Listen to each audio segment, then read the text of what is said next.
हम दोबारा एक और शिवाजी महाराज की, जो उन्हीं की तरह सब धर्मों को लेके चले और कभी भी ऊंच नीच ना करें, वैसे योद्धा की हमें आज भी जरूरत है।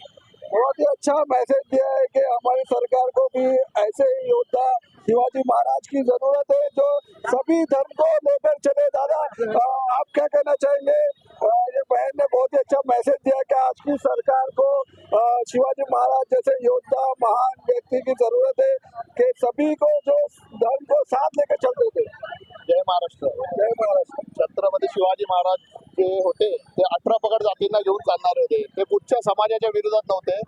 हीच मी आता सर्वांना सांगतो की कुठच्या समाजाचा मतभेद न करता सर्वांनी एकत्र करावा साजरा शिवजयंती. शिवाजी महाराजांनी कुठचं मराठी हिंदू मुस्लिम असं काही केलं नव्हतं. त्यांनी 18 पगड जातींना घेऊन त्यांनी स्वराज्य बनवलेलं आहे आणि कोणत्या विरोधात नव्हते. ते स्वराज्याच्या विरोधात जे लढणारे होते त्यांच्या विरोधात होते ते. म्हणून मी